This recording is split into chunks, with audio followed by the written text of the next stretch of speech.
என்னோட மாடி தோட்டத்து நித்திய மல்லி எப்போதும் பூத்துக்கிட்டே இருக்குங்க. வருஷம் பூராவும் பூ இருந்துக்கிட்டே இருக்கும். இந்த செடியில் பூ இல்லாத நாட்களே கிடையாது. உங்கள் செடியில் மட்டும் எப்படி இவ்வளோ பூ பூக்குது? நான் தரையில் வச்சுருக்கேன், அதில் கூட இந்த அளவுக்கு பூக்கலை அப்படின்னு என்கிட்ட நிறைய பேர் கேட்பாங்க. ஒரே ஒரு விஷயத்தை தான் நான் திரும்ப திரும்ப சொல்லுவாங்க. வீட்டு காய்கறி கழிவுகள் மட்டும் உங்கள் செடிகளுக்கு உரமாக கொடுங்க.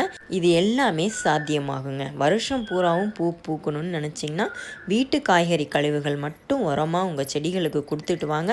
வருஷம் பூராவும் பூ இருந்துக்கிட்டே இருக்குங்க. சீசனே இல்லையே அப்புறம் எப்படி பூக்குது அப்படின்லாம் கூட கேட்குறவங்க உண்டு. அதே மாதிரி அந்த பராமரிக்கிறதுங்கிறது மற்ற செடிகளுக்காவது பூச்சி புழு நோய் தாக்குதல் இருக்கும். இந்த செடிகளுக்கு எந்த நோய் தாக்குதலும் இருக்காதுங்க. செழிப்பாக வளரும். பெரிய ட்ரம்மில் பாதி அளவுக்கு மண்ணு கொட்டி செடி வச்சுருங்க. மேலே காய்கறி கழிவுகளை போடும்போது நல்லா மக்கி நல்ல எருவாகுங்க. வருஷம் பூராவும் பூ பூத்துக்கிட்டே இருக்குங்க. இந்த செடியை வச்சு நான் 8 வருஷம் ஆகுதுங்க. 8 வருஷத்தில் ஒரு நாள் கூட பூக்கிறது குறையவே இல்லைங்க. ஒரு நாளைக்கு 1 முழம் அப்படிங்கிற அளவுக்கு பூ பூக்குதுங்க. இன்றைக்கி இருக்கிற ரேட்டு படி பார்த்தீங்கன்னா 30 ரூபாயிலேருந்து 40 ரூபா ஒரு முழம் ரேட்டு. அப்படி பார்க்க போனால் ஒரு நாளைக்கு 30 ரூபா நமக்கு மிச்சம் ஆகுதுங்க.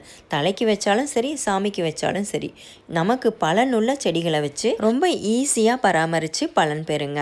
ரொம்ப ஈஸி மெயின்டெனன்ஸ் தாங்க இந்த செடி.